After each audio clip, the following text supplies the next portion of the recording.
Hello student, CG शिक्षा में आपका स्वागत है। आज हम लोग डिस्कस करेंगे कक्षा 12वीं का जीव विज्ञान अध्याय 8 मानव स्वास्थ्य तथा रोग। पिछले अध्याय में हम लोगों ने विकास का क्रम देखा था। मानव विकास का जो क्रम होता है वो कैसे और कहाँ से इसकी उत्पत्ति हुई, जीवन की उत्पत्ति कहाँ से हुई वो देखा था। आज हम लोग देखेंगे ह्यूमन हेल्थ एंड डिसीज़। मेरे साथ मैं हूँ कांचिका शर्वानी। ठीक है, आइए देखते हैं आगे बढ़ के कि इस चैप्टर में हम लोग कौन कौन से सिलेबस जो हैं उनको कवर करेंगे। तो जो मानव रोग उत्पन्न करने वाले परजीवी होते हैं उनके बारे में जानेंगे। कौन कौन से रोग किस किस माध्यम के थ्रू होता है, किस किस मीडियम में होता है उसको जानेंगे।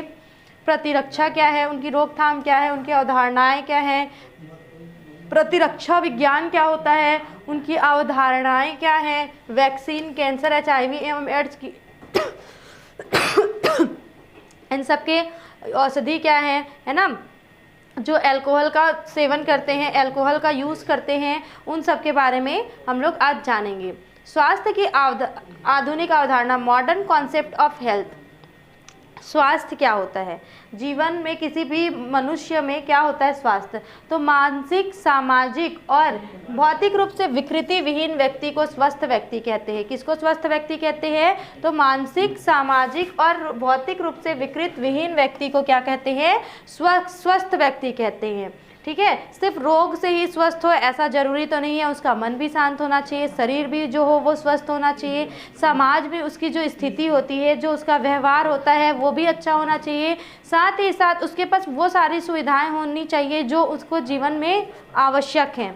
ठीक है, अगर ये सारी चीज़ें उसके पास पूर्ण रूप से हैं तो ऐसे व्यक्ति को स्वस्थ व्यक्ति कहते हैं। मानसिक और सामाजिक रूप से स्वस्थता का निर्णय करना एक कठिन कार्य है। इस कारण हम लोग क्या करते हैं, अगर हम लोग जीव विज्ञान में बात करेंगे, जीव विज्ञान के शाखा के अंतर्गत, या फिर हम लोग नॉर्मली बात करेंगे, तो जो शारीरिक स्थिति से स्वस्थ व्यक्ति जो होता है, शारीरिक रूप से जो विकृति विहीन व्यक्ति होता है उसको ही स्वस्थ व्यक्ति कहते हैं। बीमारी या स्वास्थ्य जो होता है वो रोगों के ठीक विपरीत होता है। रोग स्वास्थ्य के ठीक विपरीत वाली स्थिति है जिसमें जो व्यक्ति होता है वो मानसिक, शारीरिक दृष्टि से विकृत हो जाता है। इसे निम्न प्रकार से परिभाषित किया जा सकता है। बीमारी या रोग वह दशा है जिसमें जीव संरचनात्मक और कार्यात्मक रूप से विकृत या ये अनियमित हो जाता है। जिसमें क्या होता है, बीमारी या रोग वह दशा है जिसमें जो जीव होता है वो संरचनात्मक रूप से और कार्यात्मक रूप से, संरचना में भी हो सकता है और कार्य करने का जो प्रोसेस होता है उसके रूप से भी विकृत या अनियमित हो सकता है ना। जब किसी जीव का रोग होता है तब उसकी संरचना और कार्य करने की जो स्थिति होती है वो उसमें बदलाव आ जाता है, चेंजेस आ जाती है और वो क्या होता है, हानिकारक होता है। ठीक है, बीमारियां न किसी कारण से होती है, वो स्वयं से तो उत्पन्न नहीं हो जाती, कोई ना कोई कारण अवश्य होता है जिसके कारण बीमारियां होती है। उसको क्या बोलते हैं, जिस कारण होता है उसको क्या बोलते हैं, कारक बोलते हैं। परंतु अधिकांश बीमारियां जीवित कारकों के कारण ही होती है। जो कारक होते हैं वो लिविंग थिंग्स होते हैं। ठीक है, बीमारियों के प्रमुख कारण क्या क्या हैं तो देखते हैं। जैविक कारक या रोगाणु, बायोलॉजिकल एजेंट ऑफ पैथोजेंस। रोगाणु, रोग को पैदा करने वाले जीव को क्या बोलते हैं, रोगाणु बोलते हैं। जो क्या होते हैं, वातावरण में रहते हैं और हमारी बॉडी में जब वो एंटर करते हैं तो कई सारे रोगों को क्या करते हैं, पैदा करते हैं। ठीक है, इनसे पैदा होने वाली बीमारियों को क्या बोलते हैं, संक्रामक बीमारी बोलते हैं।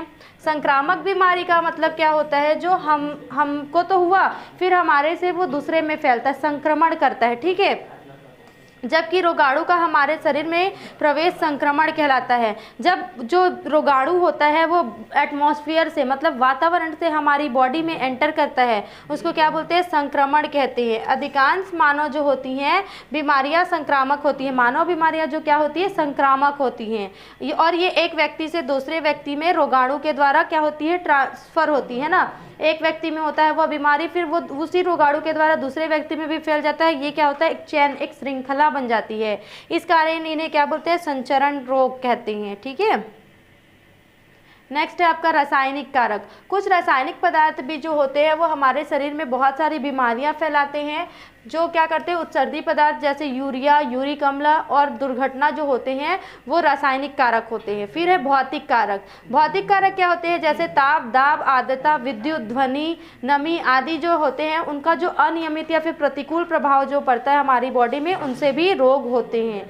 फिर है यांत्रिक कारक। कुछ बीमारियां यांत्रिक कारणों जैसे चोट लगना, गिरना या दुर्घटना आदि कारणों से भी होता है।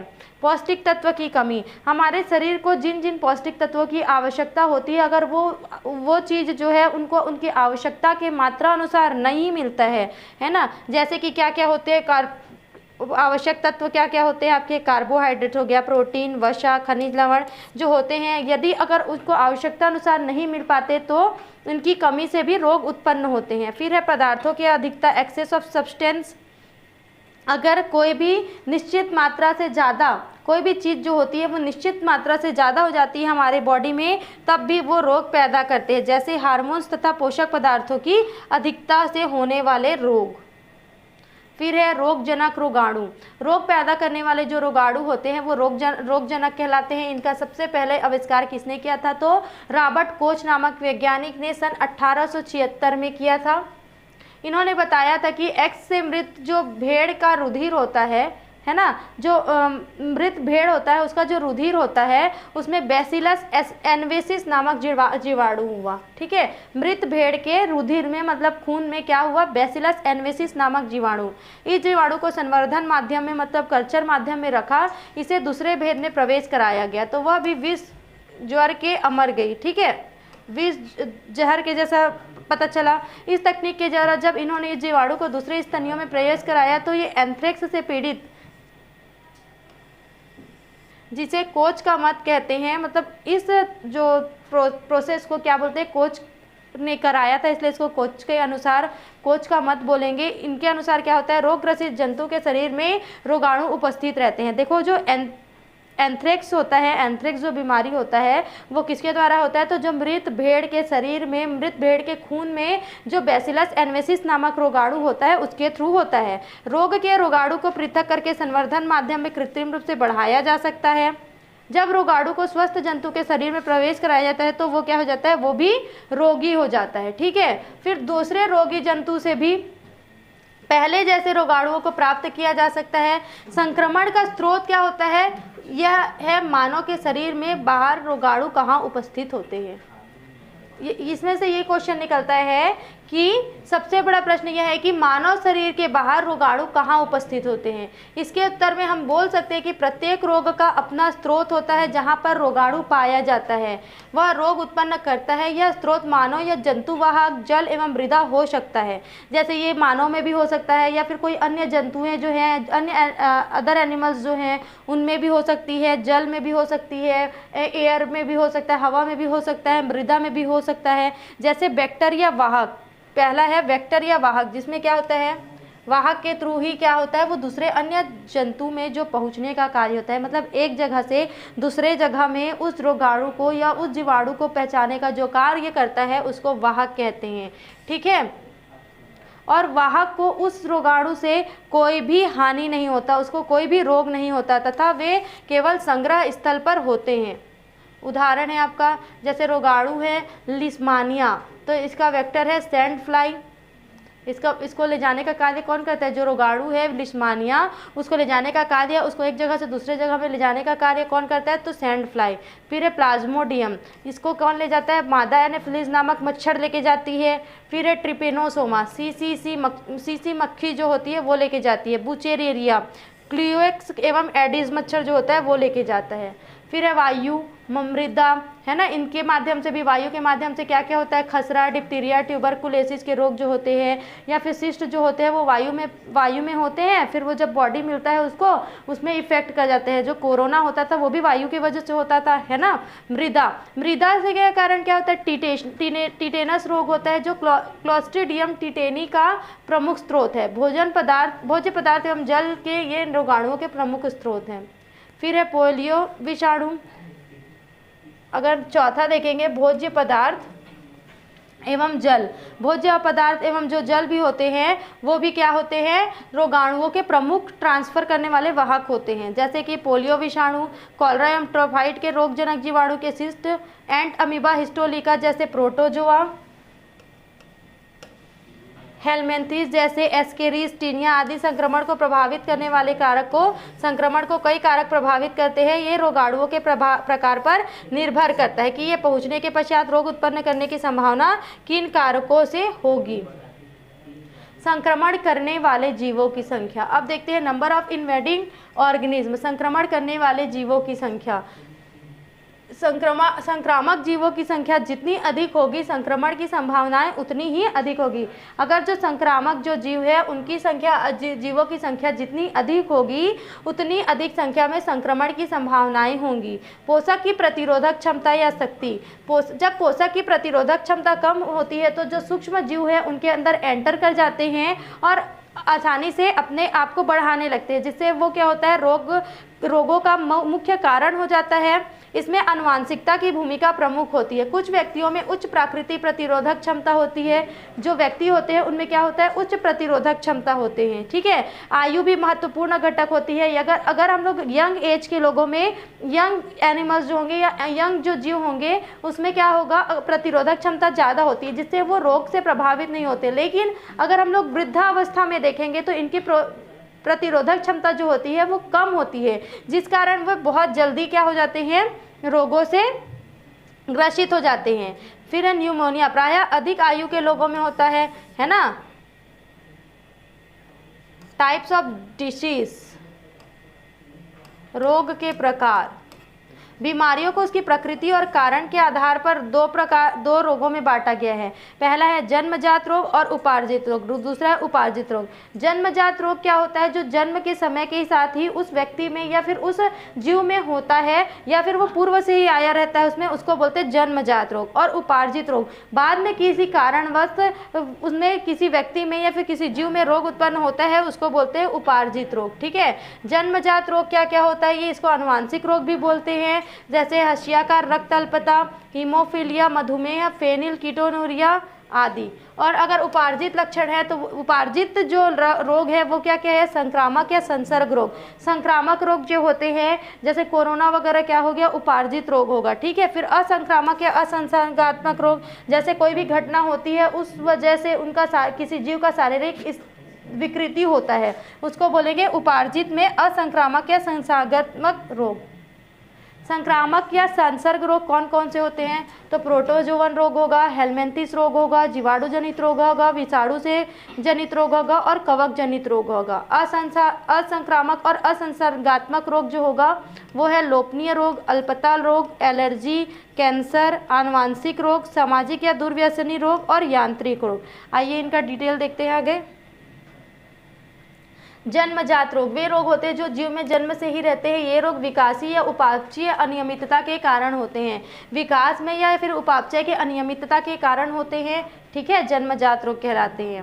फिर उपार्जित रोग वे रोग जो जीवों में जन्म के बाद विभिन्न कारकों के कारण पैदा होते हैं, वो कैसे हो सकते हैं देखते हैं। तो पहला है संक्रामक और या संसर्ग रोग। वे रोग होते हैं जो जीवित कारकों जैसे जीवाणु, विषाणु, कवक, प्रोटोजोअन्स, कृमियों, कवकों के कारण होते हैं और एक व्यक्ति से दूसरे व्यक्ति में संपर्क में आने पर फैलते हैं। पहला है प्रोटोजोवन रोग, दूसरा है हेलमिंथेस रोग, तीसरा है जीवाणु जनित रोग, चौथा है विषाणु जनित रोग और पांचवा है कवक जनित रोग। फिर है असंक्रामक असंसर्गात्मक रोग।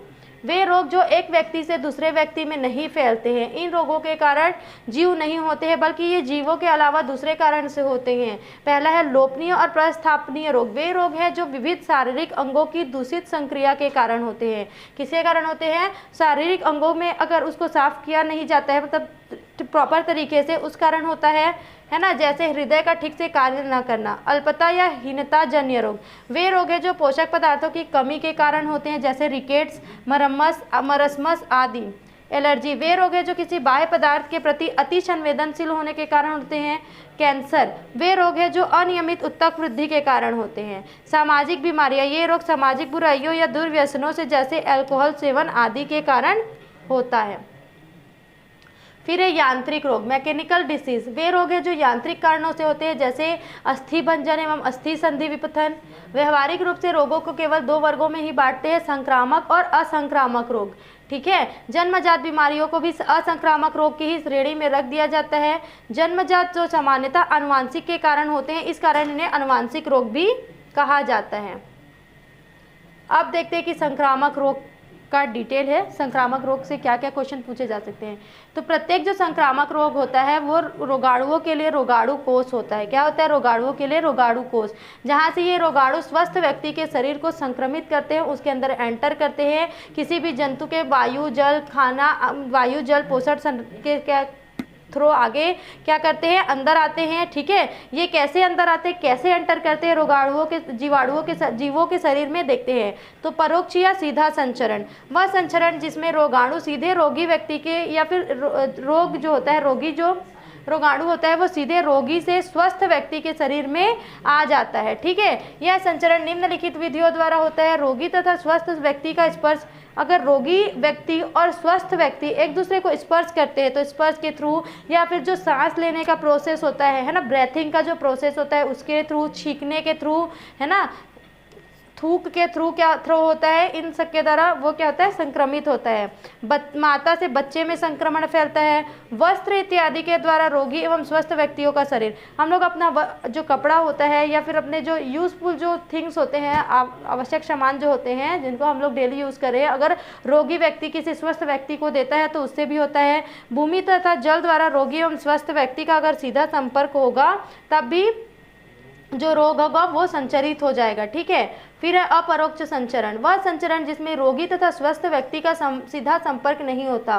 क्या होता है? इसमें निश्चित वाहकों के द्वारा होता है। ठीक है, इसके बीच में मीडिएटर या फिर वाहक वेक्टर कार्य करते हैं। ये वाहक क्या क्या हो सकते हैं? कीट हो सकते हैं, दूसरे जंतु हो सकते हैं, स्वयं मनुष्य हो सकते हैं, ऐसे जीवों को जिन्हें किसी रोगी के रोगाणु तो हो लेकिन उनमें रोगाणु से पैदा होने वाला जो रोग है वो नहीं लगा हो, उसको क्या बोलते हैं? वाहक बोलते हैं। अतः संक्रामक रोग निम्नलिखित कारकों द्वारा एक व्यक्ति से दूसरे व्यक्ति में फैलते हैं। तो कैसे? वायु के माध्यम से।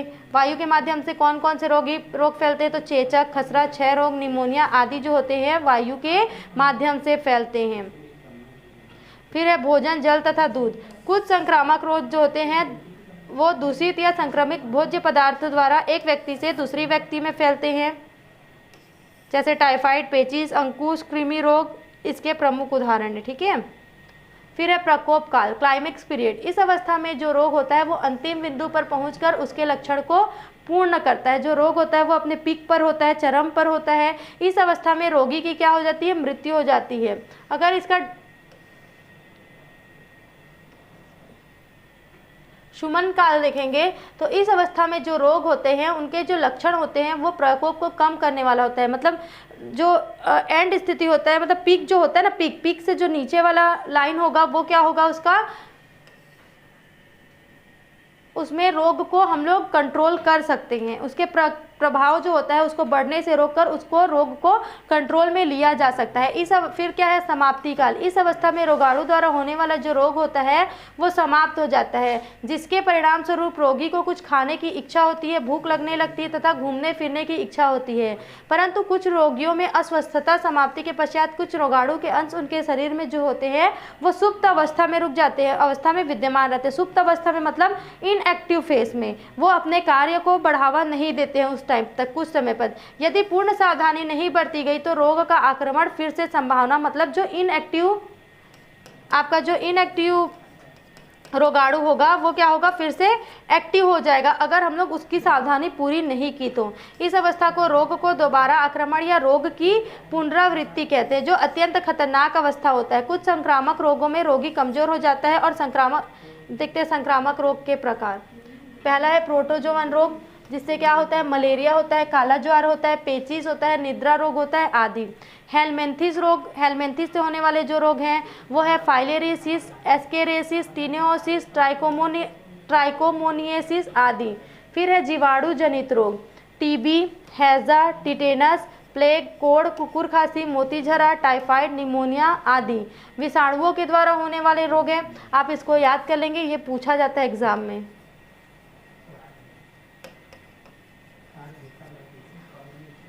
विषाणु जनित रोग हैं चेचक, बड़ी माता, खसरा, गलसुआ, रेबीज, ट्रैकोमा, इन्फ्लुएंजा, साधारण जुकाम, चिकनगुनिया, डेंगू आदि विषाणुओं से होने वाले रोग हैं। कवक से होने वाले रोग हैं आपका दाद। अब देखते हैं मलेरिया। मलेरिया क्या है? एक प्रोटोजोवन रोग है। किसके द्वारा होता है? प्रोटोजोआ के द्वारा होता है, जो कि मादा एनाफिलिस मच्छर के काटने से मादा एनाफिलिस जो मच्छर होता है वो काटता है तो प्लाज्मोडियम जो होता है उसके कारण संक्रमण, प्लाज्मोडियम के संक्रमण के कारण होता है। इस रोग के बारे में रोनाल्ड रास ने सन 1897 में बताया था कि मलेरिया क्या होता है? संक्रामक बीमारी है। ठीक है, इसका सबसे अधिक जो प्रकोप होता है, मतलब मलेरिया का सबसे अधिक प्रभाव किस में पड़ता है? तो भूमध्य एवं गर्म प्रदेशों में होता है। यह जो होता है, यह बीमारी हमारे इंडिया में, हमारे भारत में कब पाया जाता है? अगस्त और अक्टूबर तक बहुत ज़्यादा होता है। अगस्त से अक्टूबर के बीच में बहुत ज़्यादा होता है।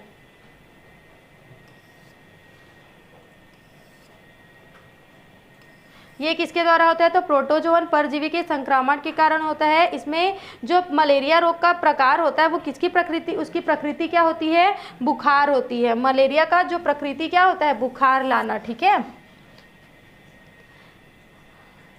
इसका 4 प्रकार होता है। अच्छा, मलेरिया के अगर देखेंगे तो मलेरिया रोग के प्रकार कितने होते हैं देखते हैं। पहला है बिनाइन या टर्सियन मलेरिया। यह मलेरिया प्लाज्मोडियम वाइवेक्स के संक्रमण से होता है। किसके द्वारा होता है? प्लाज्मोडियम वाइवेक्स के संक्रमण से होता है। इस रोग में बुखार जो होता है प्रत्येक 2 दिन बाद अर्थात 24 घंटे के पश्चात आता है। 2 दिन मतलब क्या हो गया? 24 घंटे, एक दिन और एक दिन। जैसे अगर हम लोग 12 से 12 लेंगे, सुबह 12 से दूसरे दिन का सुबह 12, तो ये क्या हो गया? 24 घंटा हो गया। तो ये इसमें एक दिन पूरा हो गया, इसमें एक दिन पूरा हो गया, तो है ना। फिर है चतुर्थक मलेरिया। पहला था बिनाइन या टर्सियन मलेरिया, फिर है दूसरा है आपका चतुर्थक मलेरिया। इसको क्या बोलते हैं? क्वार्टन मलेरिया। यह मलेरिया जो होता है वो प्लाज्मोडियम मलेरी के संक्रमण से होता है। किसके द्वारा होता है? प्लाज्मोडियम मलेरी के संक्रमण से होता है। इसमें क्या होता है? बुखार जो होता है वो प्रत्येक 3 दिन के बाद आता है। ठीक है, फिर है माइल्ड टर्सियन मलेरिया। यह मलेरिया जो होता है वो प्लाज्मोडियम ओवेली के संक्रमण से होता है। किसके द्वारा होता है? प्लाज्मोडियम ओवेली के संक्रमण से होता है। इस रोग में जो बुखार होता है वो 48 घंटे के बाद आता है। फिर है मैलिग्नेंट टर्शियन मलेरिया। यह रोग जो होता है वो प्लाज्मोडियम फैल्सीपेरम के संक्रमण से होता है। इस रोग में जो बुखार होता है वो प्रत्येक तीसरे दिन आता है। जो मलेरिया, यह रोग जो होता है वो प्लाज्मोडियम फैल्सीपेरम से होता है, फैल्सीपेरम के संक्रमण से होता है। इस रोग में जो बुखार आता है वो कब आता है? प्रत्येक तीसरे दिन आता है। यह मलेरिया अत्यधिक घातक होता है। क्या होता है? यह मलेरिया अत्यधिक घातक होता है। कौन सा? मैलिग्नेंट टर्शियन मलेरिया जो होता है वो बहुत ज़्यादा घातक होता है। किसके अलावा, किसके बिना? तो बिनाइन टर्सियन मलेरिया, चतुर्थक मलेरिया और माइल्ड टर्सियन मलेरिया जो है उसके कारण। ठीक है, फिर है रोग का वाहक। इसका रोग, मलेरिया का रोग वाहक क्या होता है? तो मलेरिया का रोग वाहक जो होता है वो है मादा एनाफिलिस मच्छर। जो मच्छर का एक प्रजाति है मादा एनाफिलिस, उसकी जो मादा होती है वो, जिसके काटने से मलेरिया परजीवी व्यक्ति के रुधिर में पहुंच जाते हैं। अगर मलेरिया का लक्षण देखेंगे तो क्या है? पहले सर्दी लगती है, तत्पश्चात 103 सेंटीग्रेड से 104 फ़ारेनहाइट तक बुखार आता है। 103 फ़ारेनहाइट से 104 फ़ारेनहाइट तक बुखार आ जाता है। या बुखार का 1 से 3 घंटे के पसीना आता है तथा ज्वर उतर जाता है। मलेरिया का ज्वर जो होता है वो आक्रमण प्रतिदिन तीसरे दिन या 2 दिन छोड़कर होता है। रोगी को प्यास बहुत लगती है और चेहरा कैसा दिखाई देता है? तो लाल दिखाई देता है।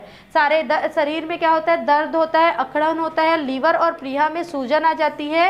रोग चक्र क्या होता है इसका देखते हैं। तो पहले रोग चक्र ये होता है कि इस रोग में जब मादा एनाफिलिस मनुष्य को काटती है और उसके रक्त को चूसती है, क्या करता है? जो मादा एनाफिलिस मच्छर जो होती हैं वो मनुष्य को काट ली। भाई काटी क्यों? क्योंकि उसका खून चूसना है उसको। तो मलेरिया के रोगाणु उसके पेट में चले जाते हैं। ठीक है, इन रोगाणुओं से स्वयं मच्छर को हानि नहीं होती, परंतु उसके आमाशय में ये जो रोगाणु होते हैं वो लैंगिक प्रजनन के द्वारा तेजी से बढ़ते हैं। एक रोगी मतलब मलेरिया से रोगी व्यक्ति है, ठीक है, उसको मादा एनाफिलिस मच्छर काट ली। अब वो काटी तो क्या की? उसका खून चूसी। खून चूसने से जो मलेरिया का जो रोगाणु है वो कहाँ पहुँच गया, मच्छर के अंदर पहुँच गया, मादा एनाफिलिस के अंदर। अब वो क्या कहता है, उसको तो हानि नहीं पहुँचाता, उसके लिए वो निष्क्रिय है, तो उसके शरीर में वो लैंगिक प्रजनन करने लगता है। प्रजनन करने से क्या होता है, उनकी जो संख्या होती है वो बढ़ जाती है। ठीक है, फिर जब यह मच्छर जो होता है वो किसी निरोगी मनुष्य को काटता है तो अपनी सूंड उसकी त्वचा में प्रवेश कराता है, तो मच्छर से कुछ रोगाणु जो होते हैं वो किसमें मिल जाते हैं, निरोगी व्यक्ति के ब्लड में मिल जाते हैं और मनुष्य के यकृत में जाकर अलैंगिक प्रजनन द्वारा तेजी से संख्या में बढ़ते हैं। इसके बाद ये रोगाणु जो होते हैं वो मनुष्य के जो RBCS सेल होते हैं उसमें प्रवेश कर जाते हैं, जहाँ पुनः संख्या में वृद्धि करते हैं, बहुत ज़्यादा वृद्धि करते हैं। परिणाम स्वरूप 24 से 28 घंटों में RBCS फट जाती है और मलेरिया के रोगाणु रक्त में आकर क्या हो जाते हैं, पुनः आ जाते हैं। फिर रोगी कोशिकाओं में प्रवेश कर जाते हैं। रोगाणु जो होते हैं वो जो बॉडी होता है उसमें सारी जगह प्रवेश कर जाते हैं और क्या होता है, मलेरिया के जो रोगाणु है वो बॉडी में तेजी के साथ वृद्धि करने लगते हैं। इनकी संख्या बढ़ने से RBCS का विनाश होता है, जिससे मनुष्य को रक्तहीनता का शिकार भी होना पड़ता है। RBCS जो होती है वो हमारे रक्त में जो होती है अधिक मात्रा में होती है, जिसका नष्ट होना किसके थ्रू होता है, मलेरिया के रोगाणु के कारण। इसीलिए कभी कभी मनुष्यों में मलेरिया के कारण मृत्यु भी हो जाती है। मलेरिया के रोगाणु में एक प्रकार का विषैला पदार्थ होता है जिसको बोलते हैं हीमोजॉइन, जिसके कारण ही रोगियों में मलेरिया बुखार आता है। प्लाज्मोडियम के जीवन चक्र में 3 अवस्थाएं होती हैं। प्लाज्मोडियम जो होता है मतलब जो रोगाणु है उनके जीवन की 3 अवस्थाएं होती है। पहला है स्पोरोगोनी, यह मच्छर के शरीर में होता है। स्पोरोगोनी जो होता है ये कहाँ होता है, मच्छर के शरीर में। फिर है युग्मक जनन, ये कहाँ होता है, तो ये भी मच्छर के आमाशय में होता है। फिर है जो गोनी, यह मनुष्य की RBCS में होती है।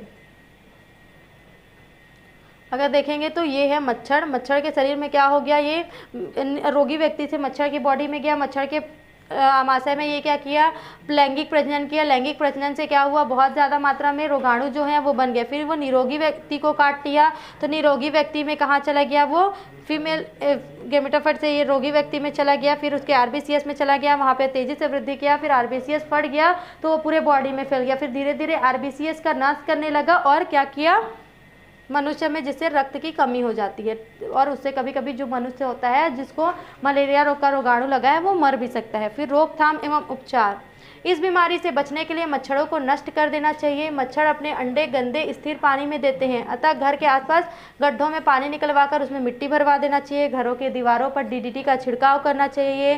तालाबों में छोटी मछलियां छोड़ देनी चाहिए। जो छोटी मछलियां होते हैं वो मच्छरों के अंडों को खा जाती हैं। मच्छरदानी लगाकर सोना चाहिए। पशुओं पर रखते हैं जिसको आप लोग कोठा बोलते हैं, उसकी साफ सफाई करनी चाहिए, है ना। मलेरिया जहाँ जिसको होता है उसका जो जानकारी है वो स्वास्थ्य केंद्र में देना चाहिए, है ना। मलेरिया का अगर लक्षण लगता है कि ऐसा लगता है कि मलेरिया हो गया या अपने आसपास मच्छर ज़्यादा होने के कारण बुखार आ रहा है, तो फिर खून की जांच कराना चाहिए, ब्लड टेस्ट कराना चाहिए। उसके बाद कुनैन, मेप्रेकिन, फ्लूरेड्रिन, कैमाक्विन, क्लोरोक्विन इत्यादि में से कोई एक दवा चिकित्सक की सलाह से, अपने से नहीं, कोई डॉक्टर अगर देता है तब लेना चाहिए। विश्व स्वास्थ्य संगठन की राष्ट्रीय मलेरिया उन्मूलन के अंतर्गत बुखार के शिकार प्रत्येक रोगी की रक्त की जाँच की जाती है और 600 मिलीग्राम क्लोरोक्विन की एक टिकिया 1 दिन तथा उसके बाद 15 मिलीग्राम की प्रतिदिन एक टिकिया 4 दिन तक दी जाती है। फिर दूसरा है एमीबीएस और एमीबिक पेचिस। रोगजनक किसका होता है, एमीबिएसिस एंड अमीबा हिस्टोलिका। पेचिस जो होता है ना, उसका जो रोगजनक होता है उसको बोलते हैं एमीबिएसिस एंड अमीबा हिस्टोलिका।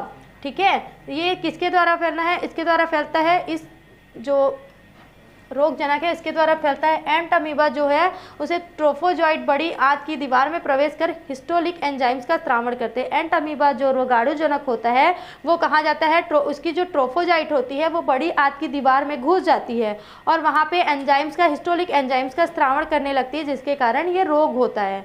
ठीक है, इसका लक्षण है अतिसार होना, श्लेष्म एवं रक्त युक्त पेचिस होना, तीव्र दुर्गंध युक्त एवं किण्वित मल का त्याग, ये बड़ी आंत की दीवार की कोशिकाओं को खाकर आंत में फोड़े पैदा करते हैं। जो बड़ी आंत होती है, जहाँ पे लार्ज इंटेस्टाइन जिसको बोलते हैं, उसमें अगर ये घुस जाता है तो उसके जो सेल्स होते हैं उसको खाने लगते हैं और उसको क्या करने लगते हैं, हार्म करने लगते हैं, जिससे क्या होता है, आंत में फोड़े पैदा हो जाते हैं, घाव बनने लगते हैं और ये फोड़े फूटने के बाद आंत में म्यूकस तथा रुधिर का स्त्रावण करते हैं, जो उसके लिए हानिकारक है। कभी कभी ये जो फिर क्या होता है, वो मल के साथ धीरे धीरे बाहर आने लगता है पेचिस की बीमारी में, ठीक है। कभी कभी ये यकृत, फेफड़े और मस्तिष्क में भी पहुंचकर सूजन तथा फोड़े उत्पन्न कर देते हैं। अगर 11% मनुष्यों में देखेंगे तो यह परजीवी पाया जाता है। कौन सा? Entamoeba amoebiasis histolytica. लेकिन लगभग 3% लोग ही इस रोग के शिकार होते हैं। यह बीमारी कहाँ पे होती है? जहाँ पे जिस जगह में गर्मी ज़्यादा होती है वहाँ पे होती है। इस रोग से पीड़ित रोगी का जो लक्षण होता है, उसमें पेट में ऐंठन होती है, सुस्ती लगती है, कमजोरी आ जाती है, रोगी के मल के साथ श्लेष्मा तथा रुधिर आता है और बार बार दस्त होते हैं, जिसमें इन परजीवियों के गुच्छे भी बाहर निकलने लगते हैं, ठीक है। रोगी की आँख के चारों तरफ क्या बन जाता है? सुस्ती होने के कारण, कमजोरी होने के कारण काला धब्बा बन जाता है और उसका चेहरा कैसा दिखता है? मुरझाया हुआ दिखाई देता है। इसमें क्या होता है? इसमें एक रोगी से दूसरे व्यक्ति में भी यह रोग संचरित होती है, ठीक है, इस सिस्ट के माध्यम से। किसके माध्यम से? सिस्ट के माध्यम से। ये जो सुप्तावस्था में होता है, फिर दूसरे जंतु में या फिर दूसरे जीव में जाकर ये एक्टिव हो जाता है। इस परजीवी को ट्रोफोजाइट पहले जो होती है वो एक छोटी आकृति में बदलकर चतुकेंद्रकीय 4 केंद्रक वाला, एक छोटी आकृति में होती है और उसमें कितने केंद्रक होते हैं? 4 केंद्रक होते हैं। ऐसे पुट्टिका का निर्माण करता है और ये जो चतुर्केंद्रकीय पुट्टिका होती हैं वो मनुष्य के मल के साथ बाहर आकर भोजन व जल को संक्रमित करती है। जब इन संक्रमित वस्तुओं का प्रयोग स्वस्थ मनुष्य के द्वारा किया जाता है तो उसमें भी वो चली जाती हैं और इसको फैलाने का कार्य जो होता है, इस रोग को फैलाने का सबसे बड़ा कार्यवाहक जो है वो है घरेलू मक्खियाँ। अगर इसके रोकथाम के उपाय देखेंगे तो देखो ये किसको किसको प्रभावित करती है? ब्रेन को भी करती है, कभी कभी लंग को, और सबसे ज़्यादा करती है ये लार्ज इंटेस्टाइन को। इसका रोकथाम देखेंगे तो सफाई पर ध्यान देना, जल की शुद्धता, खाने पीने की स्वच्छता और रोगी का पृथक्करण।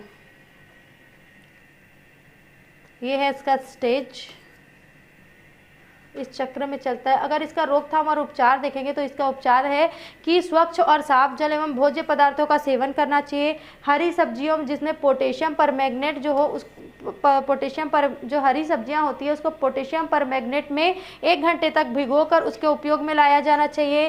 फ्यूमेजिलिन, इमेटिन, इरिथ्रोमाइसिन, मेट्रोनाइडाजोल आदि औषधियों का प्रयोग इस बीमारी में किया जाता है। फिर है हेलमिंथिस से होने वाले रोग।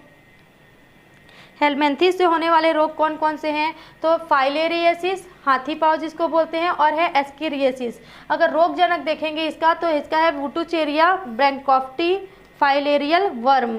शरीर को प्रभावित करने वाला भाग है लसिका तंत्र एवं संयोजी उत्तक। एस्केरियसिस का देखेंगे तो एस्केरियसिस लुम्बिकोइडिस गोल कृमि जो होता है, और इसको किसको प्रभावित करता है? ये आंत को प्रभावित करता है। हाथी पाँव या फाइलेरियसिस यह एक ऐसी बीमारी है जो भारत में सामान्य रूप से हर क्षेत्र पर जहाँ पर मच्छरों का आना जाना ज़्यादा, तो मतलब मच्छर जहाँ पे ज़्यादा होते हैं वहाँ पे दिखाई देता है। लोग गंदे पानी का प्रयोग जहाँ पे करते हैं वहाँ पे भी ये बीमारी दिखाई देता है। यह बीमारी वुबेरेरिया ब्रैंकोफ्टी नामक कृमि के संक्रमण के कारण होता है। किसके कारण होता है? तो वुबेरेरिया ब्रैंकोफ्टी के कारण। इसका लक्षण क्या है? तो इसमें जो कृमि होती है वो जीवित और मृत दोनों ही अवस्थाओं में बीमारी पैदा करती है। क्या करती है? जो कृमि होता है ना, या फिर जिसको बोलेंगे वुबेरेरिया ब्रैंकोफ्टी जो होता है, ये जीवित और मृत दोनों अवस्था में क्या करता है? बीमारी पैदा करता है। जीवित अवस्था में ये क्या करता है? खुजली पैदा करता है और हानिकारक उपापचयी पदार्थों को लिम्फ, खुजली होता है, खुजली के थ्रू क्या आ जाता है? ये लिम्फ वाहिनियों में पहुंच जाता है और जमा करते रहता है, जिसके प्रभाव से लिम्फ वाहिनियां जो होती है एंडोथेलियम कोशिकाएं क्या हो जाती है, उसकी जो लिम्फ वाहिनी की एंडोथेलियम कोशिकाएं होती है वो विभाजित होकर इसके गुहा को बंद कर देती है। फलस्वरूप प्राथमिक लक्षण के रूप में क्या होता है, हल्का बुखार आएगा, बदन में दर्द होता है एवं यकृत, प्लीहा, स्क्राप्टम इत्यादि सूजकर रसौली बना देती हैं। लेकिन इस रोग की विकसित अवस्था में कुछ अंग सूजकर मोटे हो जाते हैं। जब इस बीमारी के लक्षण पैर में दिखाई देने लगते हैं तब जो पैर होता है वो बहुत अधिक मोटा हो जाता है, जिसके कारण इसे हाथी का जो पैर होता है ना मोटा, उस प्रकार का दिखाई देने लगता है। इस कारण इसको क्या बोलते हैं, हाथी पांव भी कहते हैं। इस बीमारी के रोगाणु क्यूलेक्स मच्छर के द्वारा फैलते हैं। इस कारण इस बीमारी के रोकथाम में मच्छरों के प्रकोप को रोकना चाहिए। गंदे नाले एवं संक्रमित तालाबों के जल का उपयोग नहीं करना चाहिए।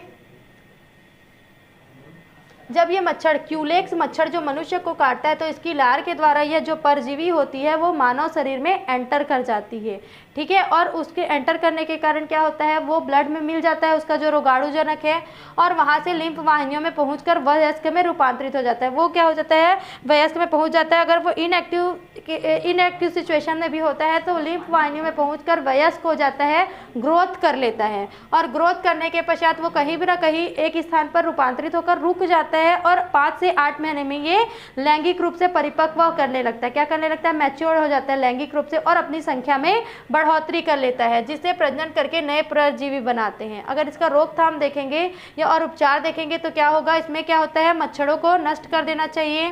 प्रौढ़ परजीवी को मारने के लिए MLW नाम की आर्सेनिक बनी दवा का उपयोग किया जाता है, लेकिन अवयस्क परजीवी के लिए डाइमिथाइल कार्बोनोजाइन का प्रयोग किया जाता है। इसके लार जो होते हैं पैरामिलेनिमिलाइन फिनाइल स्टिबोनेट का प्रयोग किया जाता है। केंद्र सरकार द्वारा राष्ट्रीय फाइलेरिया नियंत्रण कार्यक्रम चलाया जा रहा है, जो फाइलेरिया को समाप्त करने की जानकारी और सूचनाएं देता है। ये इसका लक्षण और उदाहरण।